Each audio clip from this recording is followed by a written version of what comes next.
Today we are building inside of this Octominer X12 Ultra, and you are not going to want to miss this.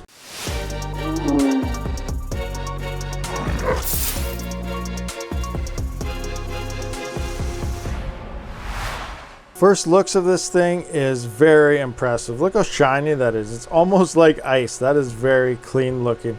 But I do see we have a tight cable right here which does kind of lead up, and it's kind of jammed in here between the fan and this little bar. So I could either just remove this bar possibly or remove this fan, but I got to get this out of there because it is really tight and there's a lot of tension there that is definitely not needed. All fixed up, the cable is no longer trapped. So here is our main board, and as you can see, there is no CMOS battery due to shipping regulations and everything. You will not get one, so you will have to buy your own if you do need to go out and change your BIOS settings or something eventually down the road to get this thing running smoothly. But I have heard Rabid Mining did say you do not need it to actually run these. Again, if you save BIOS settings, you will need it to actually save them. There was a user in our unboxing video that was curious about the main board and riser board. So this main motherboard here is called your main board, and this board here with all your PCI Express ×16s. Now I'm pretty sure they're all like ×1 on the speed, but they're ×16 slots because it is the full length slot. Now this is your riser board connected to your main board, and it's connected through this little doohickey right here. I'm not 100% sure what this is called, so let me know in the comments if you do know. And you can see we have this little attachments that does plug into this controller. Now this thing is a smart rig essentially. So this is a fan controller as well as all sorts of other controllers that are involved in as well. I don't know the full functionality of it yet at this point. And this is where our server PSUs do plug in. Now I'm not sure how this works as well. As you can see, that takes 1, 2, 3. So there's 3 server PSUs plugged in through here. So I don't know if it just takes power out of each PSU as needed, everything's kind of linked, or if only this is working off this power supply and a certain amount of banks here is working off another. Again, these are some answers I do not really know. If you guys do know, let me know and we'll have to figure out how it goes. Again, I'm gonna have to do a lot more research to see exactly what's going on here, but everything is pretty much promoted as a smart rig. In my unboxing video, I said this may be like a remote switch or something, but it turns out it's a little display. So once this thing is up and running, we'll have some type of display here. I don't know if it's fan speeds or temperatures or what, but it will be displaying something. So we will be finding that out once we do finally get this thing built. So there's a lot of stuff going on internally across this thing. And this is also integrated with HiveOS supposedly. HiveOS can read all these front fans, everything is linked, and you can run everything. It's from HiveOS dashboard. So yeah, this thing is just like how it says. It's literally a smart rig. It came with an SSD. This SSD did have HiveOS installed on it previously. I did not know which version or anything, so I just cleaned this out, deleted it, and installed the recent version of Hive. So this is ready to go, and all it does is plug into here. So it has a double attachment here, just like how you'd have with your SSD readers or something for flashing. So it just plug into here, and it has a nice little slot. All plugged in, everything's good. Now I'm just going to insert it where it's supposed to go. So it will just sit like so.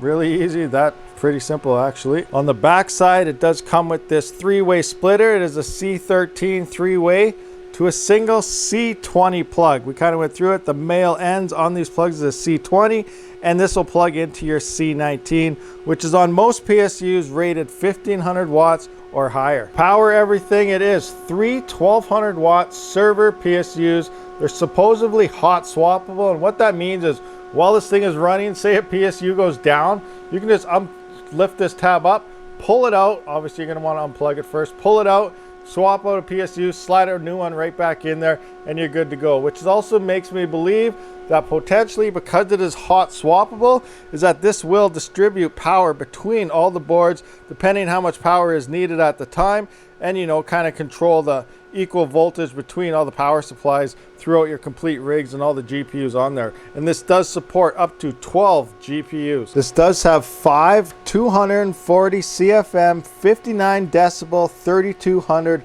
RPM fans right across the front. The whole purpose of a server case and high powered fans on it is because this will all be enclosed, and these high fans is going to shoot the airflow right through here, replacing all this air really fast and you know, it jets it right out here. So instead of having an open air rig like that, where your heat just dissipates everywhere, everything should move like a wind tunnel straight through, right out the back, and essentially, in theory, your card should stay cooler because of it. Before I even start building this, I do want to say, I don't even want open air GPU rigs anymore, like the frames. I want to run all server styles, especially these Octominers. This thing just looks amazing, and if you could stack up rigs and everything in there, they also save a little bit of space. They're skinnier, a little longer though. Like I said, it does not fit inside my shelf, so I have it on top of this little Amazon rack here.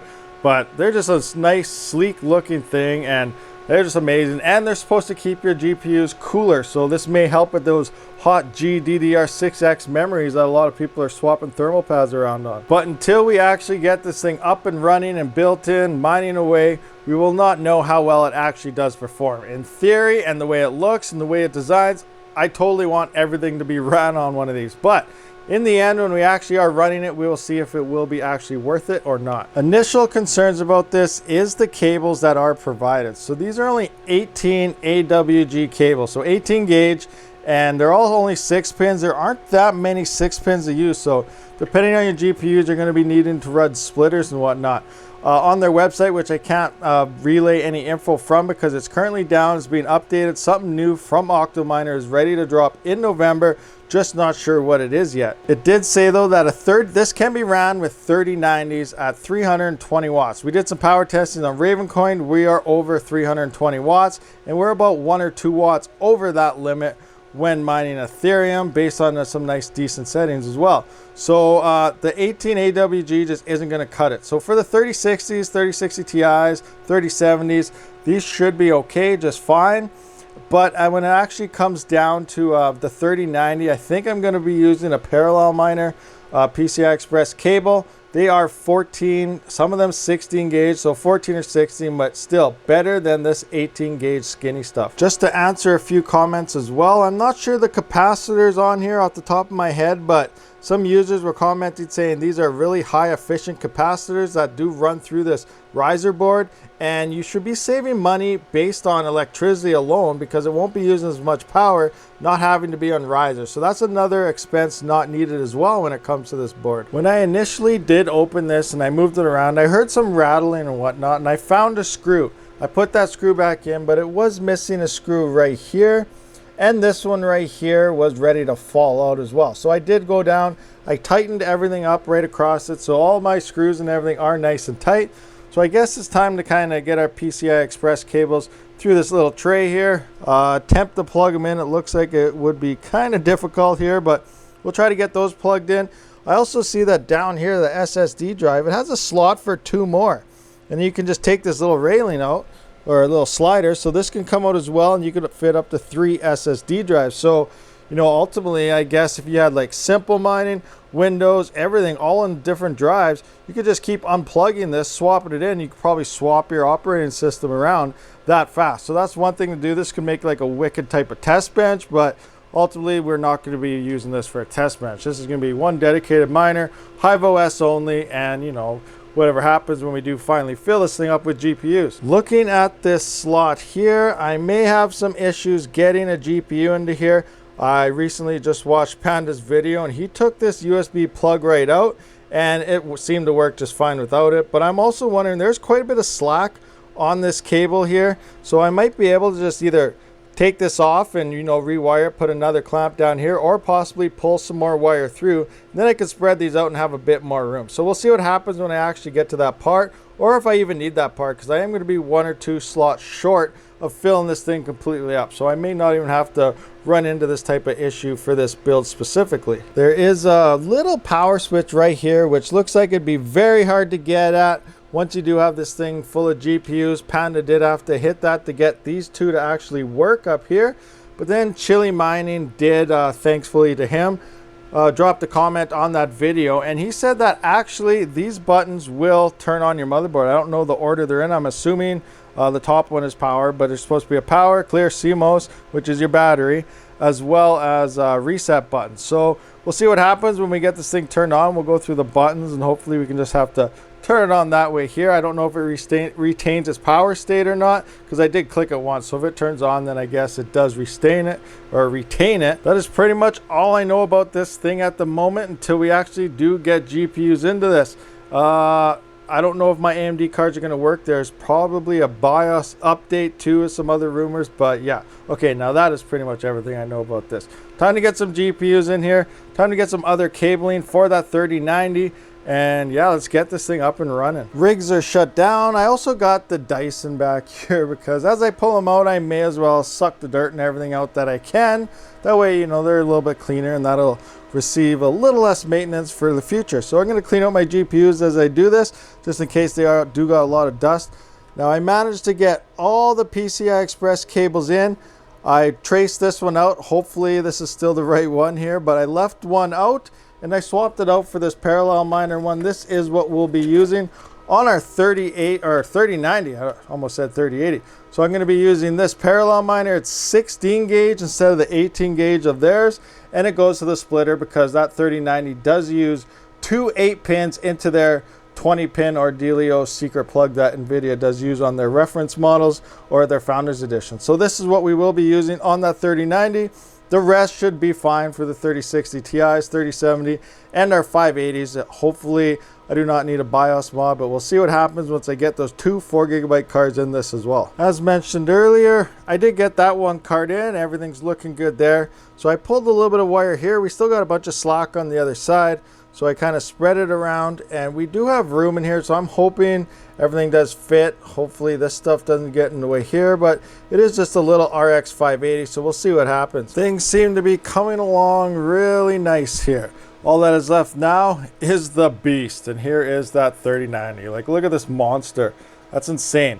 So we're going to be getting this in the end. I'm not sure if I should put in that one or the far one. I'm assuming the far one for the best airflow, but we'll see what it looks like once I do get it in. There we have it. All the Nvidia cards are in here. Everything's looking good. We do have a slot for one more GPU, which we don't have, so one day we will get that. And I do have two AMD cards here, 4GB, which I will be throwing on Ergo through this. So depending again on the BIOS and if this reads AMD, I heard there were issues with AMD cards in this thing currently without a BIOS mod, or I mean, yeah, BIOS mod to the motherboard, not to the GPU, but we'll see what happens once we get this fired up. All it is left is to plug this thing in and provide power. I hope I did trace the right cable and proper one plugged in, because everything should have power unless I messed up. Again, remember, I do have one cable here that I did not plug in because supposedly I am hoping it is the far longest one, which I did decide to use parallel miner 16 gauge cables to a splitter instead of using these 18 gauge cables from here, because we're going to be drawing way too much power, I believe, for these small little cables. For the power, I'm going to be plugging in this big, huge, thick monster of a cable here, if it does focus. There we go. So right there, this is a C19 cable, which does plug into, let me get over here, this C20. Remember, the male end is always the higher number of the pair. So C13, C14, and C19, which is this one, to the C20 to my PDU, which does go to a 3-way splitter to these three 1200 watt server power supplies. Can I get a drum roll? Plug in initiating now. So we are plugged in. Oh, fans have ramped up. Okay, so the fans have ramped up and these things are crazy loud. Looks like we have power here and here and here and whatever else. So I'm gonna let it wait a little while. I did read or heard that it does take up to a minute or so for this thing to finally boot. So I'm gonna let it do its thing, see what's happening. Hold on, it looks like these fans are not spinning. So let's try one of these power buttons and see what happens. So I'm gonna hit this top one. Pushed it. Oh, we got lights on, so we'll see. Fans are now spinning. So it looks like that top one is the power button to that motherboard. Here's our little screen. It is telling us inlet OLD, and then we got, like, what is it, hardware version, boot lighter, firmware, all sorts of stuff right there. So we're gonna let this boot and see what happens. It is pretty loud. We're gonna keep the lid off for a little bit, just until we do know everything is working properly. There is a little glitch or something happening here, so I'm not sure what that's all about. I saw something flash up here, but I just missed it with the camera. there is a green light and all the lights are off. So not sure what's going on. I'm gonna go to HiveOS to see if any, oh, we got a red light right there. Not sure what that one means, but I'm gonna see if anything is detected at all in HiveOS. There was nothing on in HiveOS, and I came back and I saw all the fans are off, which they are again right now. But I did hit the button again, and it looks like things are rolling along nicely. It's given us some readouts here of the IP address, some temperatures, and whatever else. So I'm gonna go look in HiveOS because I believe it did pop up now. Oh yeah, here we are in HiveOS. Now the order isn't the greatest, but you know what? Inside the actual case itself, it looks good. I'm not gonna mess around to get a nice perfect order here, but things are looking good. We're detected. Here's the external fans, which is on the case itself. So it tells you the percentage of the fans here. Look at your intake and exhaust, rig air temp. So probably if I close the lid, it'll have something. We got an ENV sensor. Not 100% sure what's going on there, but look, intake and exhaust temperatures. So pretty crazy of all the actual info this thing does tell you. I love this thing. Before I do tell this thing to mine, I am upgrading it to the latest version. I'm also going to be installing the latest Nvidia driver. That way we don't have any type of hiccups or anything, because I did notice on that 3090 I also needed the latest driver because it did give a little bit more mega hash. So I'm going to update everything, and then I'll make a flight sheet and we'll see what this thing is actually doing. Got the miners up and running. It found the 3060 all by itself, starting to do its hash rate unlocker, 34.69 mega hash. That's a 3060 version 2. So just going to do a quick refresh here, see what things are looking like. So here is our actual rig coming all the way down, and then we're going to look at some mega hash numbers. Moving up, and look at, there's that 3090, 123.6. No memory pad issue needed at all. Like, I did not swap any around. Saying 293 watts. We did test that, so we're pulling about 332 watts on that bad boy. And I have my power limit set, but because we are using absolute core clock, we're using less than our power limit. I just put that power limit there as a safety margin. That way if something does happen, it will not shoot past that if need be. Also like to point out a new tab here. So here is external fan settings for your Octominer. You click on this and you got like turn white LED on to find rig. So we'll test that out, see what that means. LED blink on errors. So we can manually set our fan speeds. We can set our minimum. So pretty much like our other thing. What's in advanced here? So advanced, we can spin fans up to max for 30 seconds to recalibrate it. We can send command to get advanced report from ROHA fan recorder, ROH. So yeah, a lot of cool stuff here. This Octominer makes everything really easy, and it is a pretty sweet machine. I turned on the turn the white LED deal. So I imagine if you have a farm and you have a whole bunch of these, one is having issues, so you got to swap out a card or check something out. You turn that white LED on, and then you will get this right there. So it kind of marks it. So again, if you have like 100 of these things and one is giving you issues, you go into HiveOS, turn on your white LED, and then you pretty much go through all your rigs until you find the one with the white light on. As we only have the one here, it's pretty simple to figure out which one may be having issues. Take another look at our screen here. So again, our IP, it tells us our hash rate that we're pulling. So it's saying 586 mega hash in here, 1,859 watts. Then we got our intake and outtake temperatures there in Celsius. Then it looks like our percentages of our fan speeds. Another quick look inside of this thing while I hold the lid up so you can see. There's all our GPUs. So 2 AMD cards, our 3060 version 2 LHR. Then we got a Zotac 3060 Ti, 3 gigabyte 3060 Ti's, 2 Founders Edition 3060 Ti's, 1 3070 Founders Edition, and a big beast 3090 Founders Edition. So this is a nice looking rig. I am in love. Okay, so what are my final thoughts on this Octominer X12 Ultra? Honest opinion, this thing is amazing. I love it. My first server case, I don't think I ever want to go back to an open air server frame, or not server frame, mining frame. Like these two are from AAAWave. I'm sorry, AAAWave. These are great frames. I do love those frames. But with this server case, this thing is absolutely amazing. So I know now the other question is pricing, and can you justify the price? So this does go for about $940 USD. So right off the top, that does seem pretty expensive. But if you actually think about it, say 3 platinum server power supplies, you know, SSD, 12 GPU motherboard, x16 slot, and everything that this thing does have in it to build yourself, CPU, RAM, everything, works out to be $840 about. So, and you know, you can find used market deals and whatnot, but right now scalper prices are insane. But looking around eBay and stuff, that's what I did price out a full complete rig to actually be. Now this is about $940, so an extra $100, $90 to $100 plus minus whatever. But you also get these super fans in here, these high RPM, heavy airflow fans. You get the smart stuff, the smart controller in there. You get everything with this thing. It is an extra $100, and this thing definitely keeps everything cool. So I can justify the extra $100 for the extra features that this thing does have over building everything and getting yourself an open air mining frame. And you know, you don't have to deal with the risers. Like I said before, like after pulling everything apart out here and having to deal with all the risers and everything, like let me just take a quick peek. It's kind of dark. So everything I pulled apart over there to get everything out and then just snap everything straight into here, all those components are gone out of the picture. It is nice, easy, nice and clean build at this thing. So yeah, it is an extra $100 over building it, but I really think it is worth it. You get a lot of extra features, HiveOS integration, I don't know, everything. I'm not trying to sell this to anybody. It is a minimum of 5 orders, so who knows if some of you guys possibly want to get some of these. Maybe I could talk to Octominer and get 5 ordered up or something for you guys out there. I don't know, we'll see what we can actually do. But let me know if you guys are looking to purchase some of these. And yeah, we'll just figure something out. So that about does sum up this video, guys. I am in love with this case. I want more of these cases. So thanks for watching. Hit that subscribe button, thumbs up button, bell notification to be notified for future videos, and Rabid out. Thank you for watching, everyone. If you haven't, please comment, subscribe, and like this video, as well as check out one of these other videos if you have not seen it yet. I do try to stream every Saturday and Sunday, so stay tuned for more future content.